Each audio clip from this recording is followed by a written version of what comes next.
Hello अस्सलाम वालेकुम दोस्तों, सर्वेच एनसाइक्लोपीडिया में आपको खुशामदीद कहते हैं। आज का लेक्चर नंबर हमारा 2 है। लेक्चर नंबर 1 हम करके आए थे जिसमें हमने साइंस के 20 सवाल डिस्कस किए थे। आज हम 20 सवाल और करेंगे जो कि बहुत इंपॉर्टेंट है टेस्ट के हवाले से। तो आइए चलते हैं लेक्चर की तरफ। उससे पहले अगर आपने सर्वेच एनसाइक्लोपीडिया को सब्सक्राइब नहीं किया तो सब्सक्राइब कर लें ताकि मैं जो भी वीडियोज़ बनाऊँ आप तक पहुँच सकें। तो फ्रेंड्स आज का देखें, पहला सवाल क्या है।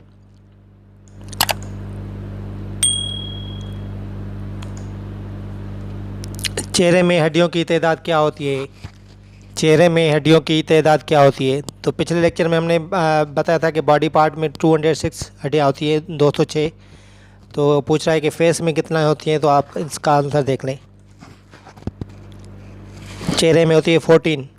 ठीक है, क्वेश्चन नंबर 2 की तरफ चलते हैं।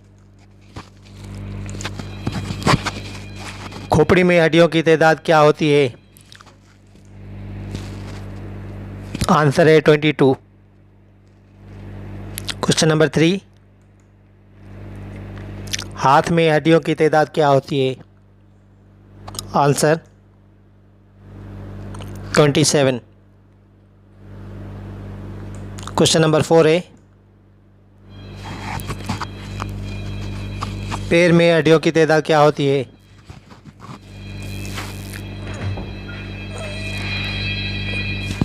आंसर है 26। क्वेश्चन नंबर 5 है, अमले तनस्सुफ ब्रीथिंग के ज़रिए कौन सी गैस इंसान खारिज करता है? आंसर है कार्बन डाइऑक्साइड। ठीक है, ब्रीथिंग इसको कहते हैं। ब्रीथिंग में जो इंसान खारिज करता है वो गैस कार्बन डाइऑक्साइड होती है। ठीक है, तो ये आपको याद करनी है चीज़। क्वेश्चन नंबर 6 की तरफ चलते हैं। अमले तनस्सुफ ब्रीथिंग के ज़रिए कौन सी गैस इंसान अंदर लेता है? आंसर देखें, ऑक्सीजन। ठीक है, ब्रीथ इन करते हैं हम ऑक्सीजन, ब्रीथ आउट करते हैं कार्बन डाइऑक्साइड। क्वेश्चन नंबर 7 है, ऐसे जानवर जिनके पास रीढ़ की हड्डी होती है उनको क्या कहते हैं? फोकारिया या वर्टिब्रेट्स हम उसको कहते हैं। ठीक है, जिनके पास रीढ़ की हड्डी होती है तो उनको हम कहते हैं फोकारिया या वर्टिब्रेट्स। क्वेश्चन नंबर 8 है, ऐसे जानवर जिनके पास रीढ़ की हड्डी नहीं होती उनको क्या कहते हैं? गैर फुकारिया या इनवर्टिब्रेट्स। इनवर्टिब्रेट्स या गैर फुकारिया। क्वेश्चन नंबर 9 है,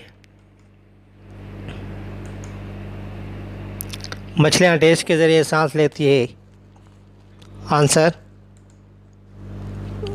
गलपड़ा या गिल्स के ज़रिए। गिल्स के ज़रिए। ठीक है, ये इसका उर्दू का लफ्ज़ है, ये आपको याद करना है। तो इंग्लिश के मैं अल्फाज इसलिए दे रहा हूँ कि कुछ लोगों को उर्दू के जो अल्फाज होते हैं वो मुश्किल लगते हैं, इसलिए इंग्लिश भी मैं लिख रहा हूँ इधर। क्वेश्चन नंबर 10 है, ऐसे जानदार जिसका जिसम एक सेल पर मुश्तमिल होता है क्या कहलाते हैं? ठीक है, उनको क्या कहते हैं जिनमें एक सेल हो या एक सेल पर मुश्तमिल हो? तो उनको कहते हैं एक खलवी या यूनिसेल्यूलर। यूनिसेल्यूलर। ठीक है, क्वेश्चन नंबर 11, ऐसा जानदार जिसका जिस्म बहुत से सेल पर मुश्तमिल हो क्या कहलाता है? आंसर कसीर खलवी।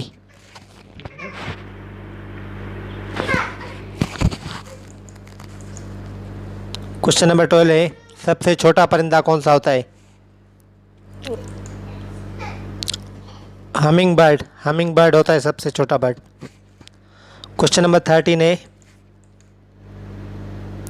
ममालिया। ममालिया कहते हैं मैमल्स को। ठीक है, डैश के ज़रिए सांस लेते हैं? आंसर फेफड़ों के ज़रिए या लंग्स के ज़रिए। ठीक है, क्वेश्चन नंबर 14 है, मादा क्या है? जो जगह घेरता हो और कमियत भी रखता हो उसको हम मादा कहते हैं। मैटर जिसको हम कहते हैं। ठीक है, anything that occupies space and have मास। इसकी इंग्लिश में डेफिनेशन है, उर्दू में ये होगा कि जो जगह घेरता हो या कमियत रखता हो। क्वेश्चन नंबर 15 है, जिस्म का कौन सा हिस्सा नालियों के ज़रिए खून को पंप करके जिस्म के तमाम हिस्सों तक पहुंचाता है? आंसर वो दिल होती है। ठीक है, क्वेश्चन नंबर 16 है, खोपड़ी जिस्म के कौन से उज़्व की हिफाजत करती है? आंसर दिमाग। क्वेश्चन नंबर 17 है, इंसानी दिमाग की सबसे बड़े हिस्से का नाम क्या है? Answer cerebrum. क्वेश्चन नंबर 18, देश दिल और फेफड़ों की हिफाजत करती है, तो इसका नाम बताना है कि वो कौन सा पार्ट होता है बॉडी का जो दिल और फेफड़ों की हिफाजत करती है। ठीक है, आंसर देखें, पसलियाँ जिसको हम रिबकेज कहते हैं, ये पिछले लेक्चर में भी हमने पढ़ा था, या सीने की हड्डी। क्वेश्चन नंबर 19 है, इंसानी जिस्म के सबसे बड़ी हड्डी कौन सी है? ठीक है, तो ये सवाल अक्सर टेस्ट में आता रहता है, इंग्लिश में भी या उर्दू में भी आ सकता है, तो ये आपको याद करना है कि इंसानी जिस्म में सबसे बड़ी हड्डी कौन सी होती है। वो होती है फीमर, हम इसको इंग्लिश में कहते हैं FEMUR इसकी स्पेलिंग होती है, और यहाँ रान की हड्डी हम कहते हैं उर्दू में। ठीक है, तो ये आपको याद करना है। क्वेश्चन नंबर 20 है, इंसानी खून के कितने ग्रुप होते हैं? इंसानी खून के कितने ग्रुप होते हैं? आंसर देखें,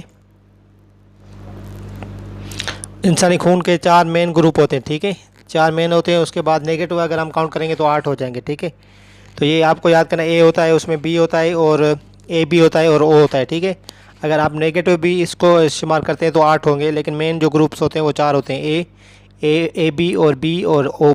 ठीक है, ये पॉजिटिव ग्रुप होते हैं।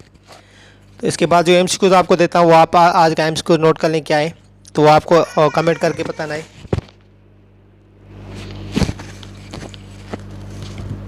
इंसानी जिस्म में कितने क्रोमोसोम्स होते हैं? ठीक है, क्रोमोसोम कितने होते हैं ये आपको बताना है।